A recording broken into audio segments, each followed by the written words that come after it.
तर विद्यार्थ्यांकडे स्पेशल आणि फ्रेश या सुपर क्लासमध्ये सर्वांचेच रोजच्या सारखे स्वागत आहे. सुपर क्लासमध्ये आज देखील विद्यार्थ्यांनो ठाणे महानगरपालिका तसेच कल्याण डोंबिवली महानगरपालिका या दोन्ही भरतीसाठी उपयुक्त असणारे जनरल नॉलेज आपण पाहणार आहोत. सर्वांनी सुपर क्लास हा सुरूपासून शेवटपर्यंत नक्कीच पाहायचा आहे. तसेच ठाणे महानगरपालिका असो किंवा कल्याण डोंबिवली महानगरपालिका असो या दोन्ही भरतीसाठी आपण महत्त्वाचे असणारे 560 पेजेसचे PDF तयार केलेले आहे. इच्छुक विद्यार्थ्यांनी हे PDF घेण्यासाठी काय करायचं आहे, या नंबरवर कॉल नाही करायचा, व्हॉट्सअप करायचा. ही सर्वांना मनापासून रिक्वेस्ट आहे. पूर्वी घेण्याच्या या PDF मध्ये आपल्याला काय मिळणार आहे, माहितीचा अधिकार अधिनियम 2005 मध्ये 5 जो आहे विद्यार्थ्यांना संपूर्ण आपल्याला मिळणार आहे. अधिनियमावर कोणताही प्रश्न पडेल PDFच्या बाहेरचा येणार नाही. महाराष्ट्र महानगरपालिका अधिनियम 1949 जो आहे तो त्यातील महत्त्वाची कलमे मिळणार आहेत. त्याच्यानंतर विद्यार्थ्यांना इतिहासमधील A to Z समाज सुधारक असेल इन डिटेलमध्ये आपल्याला MCQ मिळणार आहे. विज्ञानवरील 500+ MCQ मिळणार आहेत. भूगोलवरील MCQ मिळणार आहेत. जनगणना 2011 असो यावरील MCQ मिळणार आहेत. राज्यपाल, पंतप्रधान, मुख्यमंत्री तसेच विद्यार्थ्यांनो सरन्यायाधीश असो या सर्वांवरील MCQ मिळणार आहे. इच्छुक विद्यार्थ्यांनी या नंबरवर व्हॉट्सअप करायचा नक्कीच आहे. चला मग सुप्रकाशाला सुरुवात करूया. सर्वात पहिला प्रश्न कव्हर करूया. प्रश्नामध्ये विचारलेलं महानगरपालिकेमध्ये एकूण किती समित्यांचा समावेश असतो ते आपल्याला पहिल्या प्रश्नात विचारलेलं आहे. समित्या किती असतात महानगरपालिकेत? 3, 2, 4 किंवा 5. तर ऑप्शन्समध्ये 4 योग्य राहील. म्हणजे 5 समित्या ज्या आहेत ते महानगरपालिकेमध्ये असतात हे आपल्या सर्वांना कळते. आणि सांगू इच्छितो की ह्या ज्या समित्या आहेत विद्यार्थ्यांनो जिल्ह्यानुसार बदलू पण शकतात. हे पण आपल्याला लक्षात घेऊनच चालायचं आहे. कव्हर करूया प्रश्न दुसरा. सिपकीला खिंडातून पुढीलपैकी कोणती नदी प्रवास करते ती आपल्याला सांगायची आहे. कोणत्या खिंडातून? सिपकीला खिंडातून. नर्मदा, कोसी, सतलज किंवा गंगा. ऑप्शन्समध्ये 3 म्हणजे सतलज ही नदी सिपकीला खिंडातून प्रवास करणारी नदी आहे. मिथेन वायूला पुढीलपैकी दुसऱ्या कोणत्या नावाने ओळखतात ते सांगायचं. कोणता वायू आहे? मिथेन वायू. ऑप्शन्समध्ये LPG, oil gas, Mars gas किंवा वरील सर्व. ऑप्शन्समध्ये 3 म्हणजेच मार्स गॅस या नावाने मिथेन वायूला ओळखले जात असते हे कळते. प्रश्न या ठिकाणी चौथ्या क्रमांकाचा की कॉपर सल्फेटला कोणत्या नावाने ओळखतात ते आपल्याला विचारलेलं आहे. आता या ठिकाणी कॉपर सल्फेट आहे. सल्फर, चुनखडी, मोरचूद किंवा या ठिकाणी वरील नाही. कॉपर सल्फेटला विद्यार्थ्यांना ऑप्शन्समध्ये 3 म्हणजेच मोरचूद या नावाने ओळखले जात असते. कव्हर करूया प्रश्न 5वा जो की आहे गुण. हा जो शब्द आहे या शब्दाचा विरुद्धार्थी शब्द आपल्याला ओळखायचा आहे. या ठिकाणी व्याकरणावरील मराठी प्रश्न आहे. तर किरट, अवगुण, वितर किंवा विलय. तर सोपा प्रश्न आहे. गुण या शब्दाचा विरुद्धार्थी कोणता? तर अवगुण हा शब्द होतो. कव्हर करूया पुढचा प्रश्न. प्रश्न या ठिकाणी विद्यार्थ्यांनो आपल्या समोर आहे 6व्या क्रमांकाचा. ऐक्यवर्धिनी सभा स्थापन कोणत्या व्यक्तींमार्फत करण्यात आलेली होती ते सांगायचं आहे. कोणती सभा? ऐक्यवर्धिनी सभा ही विचारलेली आहे. तर एक मिनिट थोडासा. ओके. तर ऑप्शन्समध्ये आहे विनायक सावरकर, महर्षी कर्वे, न्यायमूर्ती रानडे किंवा वासुदेव बळवंत फडके. तर ऑप्शन्स विद्यार्थ्यांना 4 योग्य आहे. वासुदेव बळवंत फडके यांनी ऐक्यवर्धिनी सभेची स्थापना केलेली होती हे कळते. प्रश्न 7वा की लैंगिक आधारावर भेदभाव करण्यास मनाई करणारे कलम पुढीलपैकी कोणते आहे? लैंगिक आधारावर भेदभाव करण्याशी संबंधित कलम 14, कलम 15, 1, कलम 16 किंवा 12. ऑप्शन्समध्ये योग्य आहे आपल्यासमोर 2 म्हणजेच कलम 15, 1 हे जे कलम आहे लैंगिक आधारावर भेदभाव करण्यास मनाई करणारे एक कलम आहे. डोळ्यांचे विकार जे असतात ते कोणत्या जीवनसत्वाच्या कमतरतेमुळे उद्भवतात ते आपल्याला सांगायचं आहे. तो जीवनसत्व कोणता आहे ज्या जीवनसत्वाच्या अभावी डोळ्यांचे विकार होतात? अ जीवनसत्व, ड जीवनसत्व, के किंवा ब. तर ऑप्शन्समध्ये 1 योग्य आहे. म्हणजेच काय? अ जीवनसत्वाच्या अभावी डोळ्यांचे जे विकार आहेत ते उद्भवतात. कव्हर करूया प्रश्न 7वा. अंड्यातील जो पांढरा भाग असतो ना त्यामध्ये विचारलेलं आहे की कशाचा समावेश असतो? सर्वाधिक प्रमाणामध्ये काय असते अंड्याच्या पांढऱ्या भागामध्ये? कर्बोदके, प्रथिने, कॅल्शियम किंवा वरीलपैकी नाही. ऑप्शन्समध्ये योग्य आहे 2 म्हणजेच प्रथिनांचा जो समावेश आहे अंड्यातील पांढऱ्या भागामध्ये सर्वात जास्त असतो हे कळते. तर प्रश्न 9वा. पेशींच्या संख्येमध्ये अनियंत्रित वाढ झाल्यामुळे कोणता रोग होत असतो हे सांगायचं आहे. म्हणजे काय, पेशींच्या अनियंत्रित विभाजनामुळे काय होत असते, दंतक्षय, कर्करोग, मधुमेह किंवा मलेरिया. तर ऑप्शन्समध्ये योग्य आहे 2. कर्करोग म्हणजेच आपण ज्याला कॅन्सर म्हणतो इंग्लिशमध्ये, तो होत असतो. प्रश्न 10वा पाहूया. अतिशय सूक्ष्म वस्तू पाहण्यासाठी, सोपा प्रश्न आहे, सूक्ष्म वस्तू अतिशय जे असतात त्यांना पाहण्यासाठी कोणत्या उपकरणाचा वापर केला जात असतो, मायक्रोमीटर, बॅरोमीटर, एमिरोमीटर किंवा ऑडोमीटर. तर बारीक किंवा लहान वस्तू पाहायच्या म्हटलं तर मायक्रोस्कोपचा जो आहे विद्यार्थ्यांनो वापर केला जात असतो.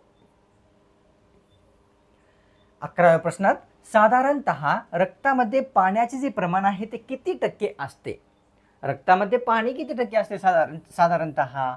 50, 70, 60 किंवा 40. तर या ठिकाणी विद्यार्थ्यांना ऑप्शन्समध्ये 1 म्हणजे 50 तसेच 60% एवढे पाणी असू शकते साधारणतः रक्तामध्ये. प्रश्न 12वा पाहूया. कुपोषण हा जो आजार आहे पुढीलपैकी कशाच्या कमतरतेमुळे निर्माण होत असतो? जास्त करून जो आहे लहान मुलांमध्ये हा आजार उद्भवत असतो, कुपोषण नावाचा. तर जीवनसत्व, प्रथिने, वरील दोन्ही किंवा कॅल्शियम. तर ऑप्शन्समध्ये या ठिकाणी योग्य आहे 3 प्रथिने, जीवनसत्व तसेच विद्यार्थ्यांनो खनिज यांच्या ज्या आहे अभावामुळे कुपोषण उद्भवत असते. 14वा प्रश्न, हैदराबाद मुक्ती संग्रामाचे नेतृत्व पुढीलपैकी कोणामार्फत करण्यात आलेले होते हे सांगायचं आहे. कशाचे? हैदराबाद मुक्ती संग्रामाचे नेतृत्व. स्वामी दयानंद, स्वामी रामानंद, स्वामी श्रद्धानंद किंवा वरील सर्व. ऑप्शन्समध्ये योग्य आहे 2 स्वामी रामानंद यांच्यामार्फत हैदराबाद मुक्ती संग्रामाचे नेतृत्व करण्यात आलेले होते हे कळते. प्रश्न 15वा, अनहॅपी इंडिया या प्रसिद्ध पुस्तकाचे लेखक पुढीलपैकी कोण राहिलेले होते सांगायचं आहे. अनहॅपी इंडिया, लोकमान्य टिळक, महात्मा गांधी, विनोबा भावे किंवा लाला लजपत राय. ऑप्शन्समध्ये 4 लाला लजपत राय हे अनहॅपी इंडिया या पुस्तकाचे लेखक होते हे कळते. तर मराठी व्याकरणाचा प्रश्न पुढचा दिसतो. तिचे जीवन उदास झाले या वाक्यातील काळ ओळखायचा आहे. वाक्य पुन्हा एकदा वाचून घ्या. तिचे जीवन उदास झाले. पूर्ण भविष्यकाळ आहे का, पूर्ण भूतकाळ, पूर्ण वर्तमान काळ किंवा काळ पूर्ण भूतकाळ. तर या ठिकाणी ऑप्शन्समध्ये 2 योग्य राहील. तिचे जीवन उदास झाले हे पूर्ण भूतकाळ असलेले हे वाक्य लक्षात येते. 17वा प्रश्न कव्हर करूया. द्रौपदी मुर्मू यांनी पुढीलपैकी कोणत्या राज्यातील व्यक्ती आहेत किंवा रहिवासी आहेत ते सांगायचं आहे. द्रौपदी मुर्मू यांनी आसाम, ओडिसा, मणिपूर, तेलंगणा. ऑप्शन्समध्ये 2 म्हणजेच ओडिसा या राज्याच्या रहिवासी या ठिकाणी द्रौपदी मुर्मू यांनी असलेल्या दिसतात. पंचगंगा नदीला महाराष्ट्रातील कोणत्या जिल्ह्याची जीवनदायिनी संबोधतात हे आपल्याला प्रश्नामध्ये विचारलेलं दिसते. कोणती नदी आहे? पंचगंगा नदी. ही सोलापूर, पुणे, ठाणे किंवा कोल्हापूर. तर ऑप्शन्समध्ये योग्य आहे आपल्यासमोर 4 कोल्हापूर नदीला कोणत्या? तर विद्यार्थ्यांनो पंचगंगा नदीची जीवनदायिनी असे संबोधले जात असते. कोल्हापूर जिल्ह्याला, नदीला आपण म्हटलं असं तर माफ करा. मध्य व दक्षिण सह्याद्रीमध्ये कोणता खिंड लागतो? बऱ्याच वेळेस आपण क्वेश्चन्स पाहिलेला आहे. मध्य तसेच दक्षिण सह्याद्रीमध्ये पालघाट, कुंभार्ली, कळवट किंवा वरील नाही. तर ऑप्शन्समध्ये योग्य आहे आपल्यासमोर 1 म्हणजेच पालघाट खिंड जो आहे मध्य दक्षिण सह्याद्रीच्या दरम्यान आहे. प्रश्न 20वा, संगमनेर हे ठिकाण खालीलपैकी कोणत्या नदीच्या संगमावर बसलेले आहे विचारलेलं आहे. संगमनेर हे मालुंगी, प्रवरा, वरील दोन्ही किंवा गंगा.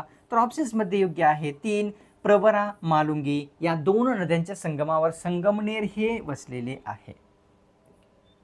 क्वेश्चन 21वा, नवीन संसदेमध्ये लोकसभेची आसन संख्या किती आहे? म्हणजे जास्तीत जास्त त्या हॉलमध्ये किती आसन म्हणजे व्यक्ती बसू शकतात, सदस्य आपण म्हणू शकतो ज्यांना, किती बसू शकतात नवीन संसदेमध्ये? 980, 888, 750 किंवा 740.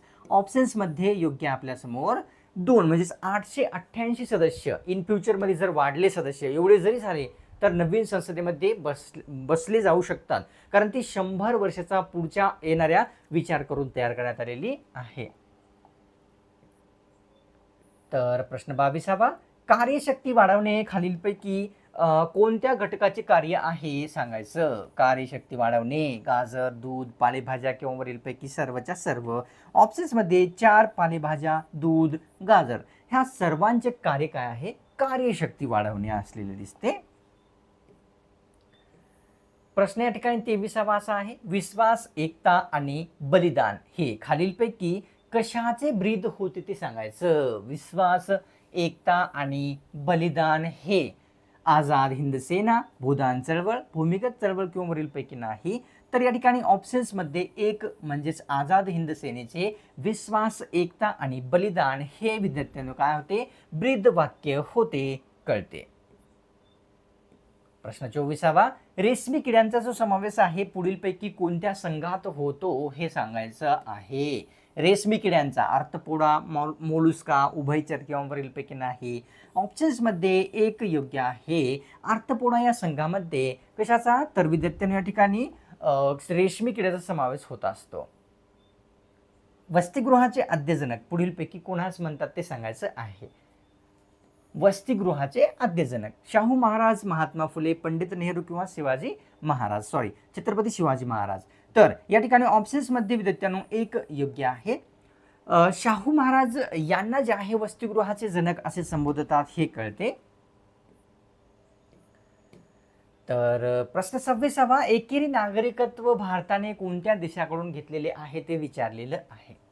एकेरी नागरिकत्व ऑस्ट्रेलिया, ब्रिटन, आयर्लंड किंवा जर्मनी. तर ऑप्शन्समध्ये योग्य राहील 2 म्हणजेच ब्रिटन या देशाकडून एकेरी नागरिकत्व स्वीकारलेले आपल्या राज्यघटनेमध्ये दिसते. प्रश्न 27वा, दुसऱ्या महायुद्धाची जी सुरुवात आहे ती कोणत्या वर्षापासून झालेली होती सांगायचं आहे.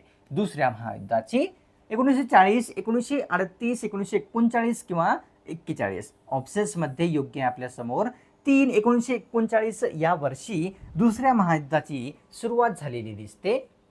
प्रश्न 28वा, इंडियाची वाईन कॅपिटल कोणत्या शहरास संबोधतात.